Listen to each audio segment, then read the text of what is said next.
Hai dan salam sejahtera. Saya ucapkan kepada pensyarah subjek profesionalisme keguruan iaitu Dr. Joanna dan juga rakan-rakan lain. Saya Ahmad Faisal bin Rosli. Tugasan pada kali ini saya akan membincangkan kepada anda tentang isu-isu yang berkaitan dengan etika dan perundangan dalam bidang pendidikan. Bagi membincangkan dan menganalisis isu-isu semasa yang berkaitan dengan etika dan perundangan dalam bidang pendidikan, saya telah memilih dua isu yang dilihat sangat relevan pada masa sekarang, iaitu isu yang pertama ialah guru merotan murid perempuan, manakala isu yang kedua ialah guru datang lewat ke sekolah tanpa sebab yang munasabah. Baiklah, sebelum kita mendalami lebih mendalam berkenaan dengan isu-isu yang berkaitan dengan etika dan perundangan dalam bidang pendidikan, marilah terlebih dahulu kita melihat definisi etika dan perundangan itu sendiri. Menurut Wong, Nuryati, Rashid dan Boon pada tahun 2018, menyatakan bahawa etika ini adalah peraturan perilaku dan adat kebiasaan manusia dalam pergaulan antara satu sama lain, dan aturan ini menegaskan perkara yang benar dan salah. Manakala perundangan pula merujuk kepada undang-undang bertulis yang telah digubal oleh penggubalan undang-undang yang lain. Antara dokumen Undang-Undang Pendidikan di Malaysia ialah Perlembagaan Persekutuan, Surat Perkeliling Ikhtisas yang berkaitan, Pemberitahuan Undang-Undang Am, Akta Pendidikan 1996 dan lain-lain akta. Kita mulakan dengan analisis isu yang pertama iaitu guru merotan murid perempuan. Sebagai pengenalan kepada isu ini, perlulah kita ketahui terlebih dahulu apakah yang dimaksudkan dengan hukuman rotan. Hukuman rotan ini dia merupakan hukuman dera, corporal punishment, yang boleh digunakan sebagai strategi kawalan disiplin bagi pelajar-pelajar yang melakukan kesalahan yang dinyatakan. Ia merupakan hukuman yang sangat berkesan kerana memberikan kesakitan kepada penerimanya supaya tidak lagi mengulangi perbuatan yang sama. Namun, tindakan merotan ini merupakan langkah terakhir setelah pelbagai tindakan diambil seperti nasihat kepada pelajar dan kaunseling yang gagal.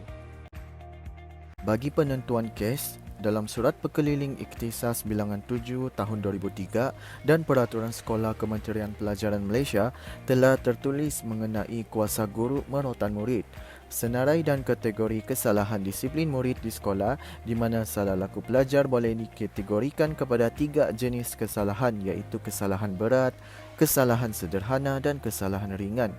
Ianya telah menggariskan 35 kesalahan berat yang membolehkan pelajar yang melanggar kesalahan tersebut diberi hukuman rotan dipunggung menggunakan rotan ringan maksimum 3 kali jika didapati bersalah.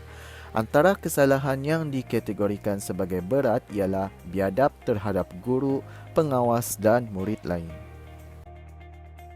Seperti yang anda lihat di paparan skrin, ini merupakan Surat Perkeliling Ikhtisas Bilangan 7 tahun 2003 yang dikeluarkan oleh Kementerian Pendidikan Malaysia yang membincangkan secara terperinci berkenaan kuasa guru untuk merotan murid. Jadi, berdasarkan Surat Perkeliling Ikhtisas tadi, dapatlah disimpulkan bahawa hukuman rotan adalah tidak sama sekali dibenarkan untuk murid perempuan, manakala kepada murid lelaki adalah dihadkan kepada merotan dengan rotan yang ringan di tapak tangan atau di punggung yang berlapik dengan pakaian. Itu pun dibawa kuasa guru besar sahaja. Guru sama sekali tidak boleh merotan murid perempuan, lebih-lebih lagi merotan di bahagian badan yang tidak sepatutnya. Pihak sekolah tidak boleh menjatuhkan hukuman melebihi daripada apa yang diperuntukkan dalam Surat Perkeliling Ikhtisas Bilangan 7 2003 yang dikeluarkan oleh Kementerian Pendidikan Malaysia.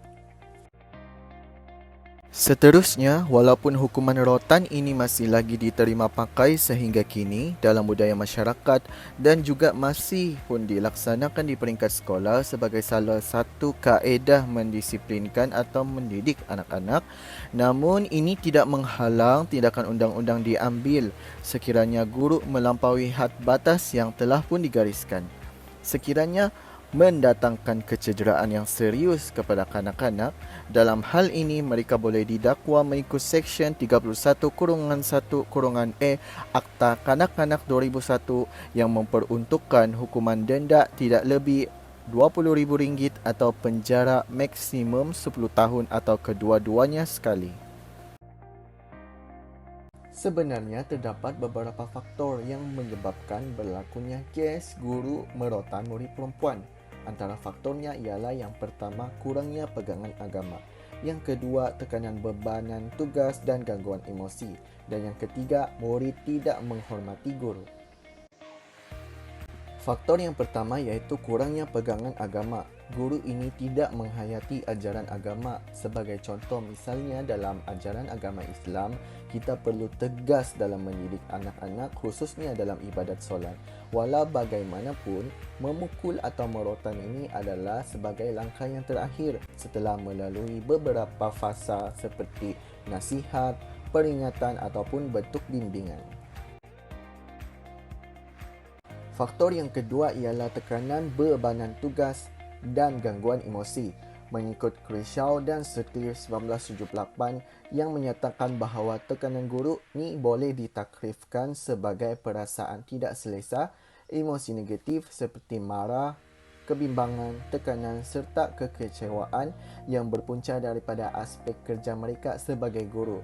Ini boleh dilihat melalui dunia pendidikan kini yang mana memaksa guru melakukan kerja lebih masa, melakukan kerja perkeranian, menyediakan alat bantu mengajar, menghadiri kursus panjang minggu sambil terpaksa melakukan penyesuaian terhadap kaedah pengajaran yang baru sehingga mengabaikan emosi dan kehendak dalaman mereka. Faktor yang ketiga ialah murid tidak menghormati guru. Terdapat murid yang bertindak di luar jangkaan seperti melawan guru, memancitkan dan menconteng kereta guru, memandang sinis kepada guru, tidak menyiapkan kerja sekolah yang diarahkan, tidak mematuhi arahan, melanggar disiplin sekolah dan sebagainya. Bagi golongan guru yang tidak mempunyai kekuatan emosi, lebih mudah mereka memilih jalan dengan cara merotan ataupun memukul murid sebagai penyelesaian kepada permasalahan tingkah laku murid yang kurang disenangi oleh guru. Sebagai cadangan dan solusi untuk mengatasi kes guru merotan perempuan ini, yang pertama, guru kenalah menghayati agama dengan baik. Sebagai contoh dalam ajaran Islam, walaupun kita diperlukan untuk tegas dalam mendidik anak-anak, tetapi merotan atau memukul ini adalah sebagai langkah terakhir. Yang perlu kita titik beratkan adalah nasihat yang berhikmah dan teguran yang memberi kesan yang mendalam. Yang kedua ialah guru mestilah bijak dalam mengatasi emosi dan tekanan kerjanya. Sememangnya guru ini memang dibebani dengan banyak betul tugas, tetapi ia terpulang kepada guru itu untuk mahir mengurus masa, mahir mengurus tekanannya, mahir mengurus emosi dan mahir mengurus tugasnya. Dan yang ketiga, penerapan amalan nilai murni dalam diri murid.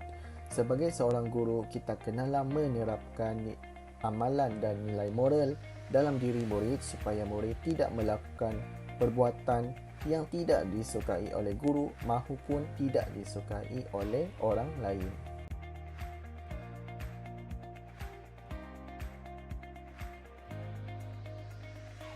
Isu yang kedua ialah guru datang lewat bekerja tanpa sebab yang munasabah. Okey, sebagai contoh, Encik Abu ni dia sering datang lewat ke sekolah tanpa sebab yang munasabah.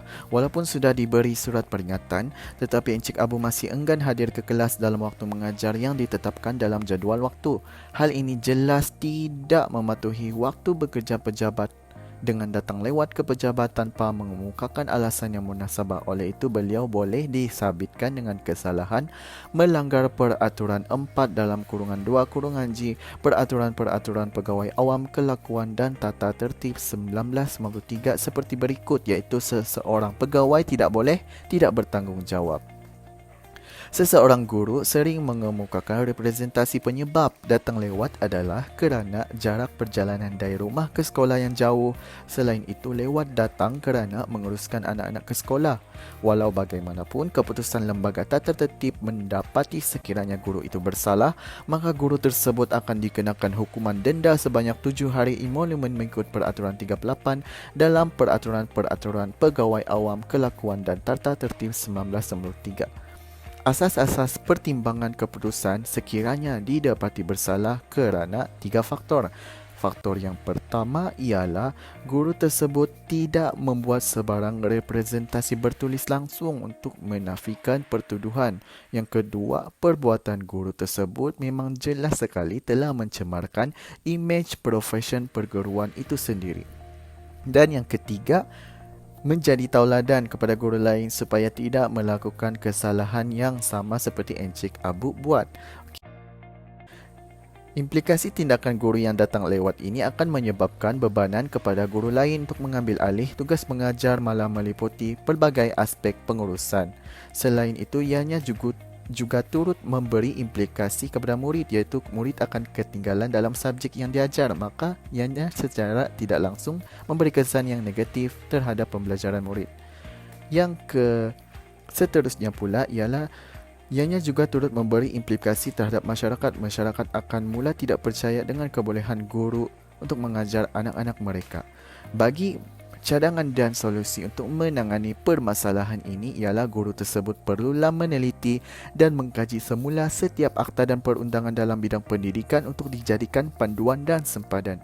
Seterusnya, guru juga perlu menghadiri kursus dalam perkhidmatan seperti kemahiran mengurus masa. Sekian sahaja daripada saya. Terima kasih. Bye.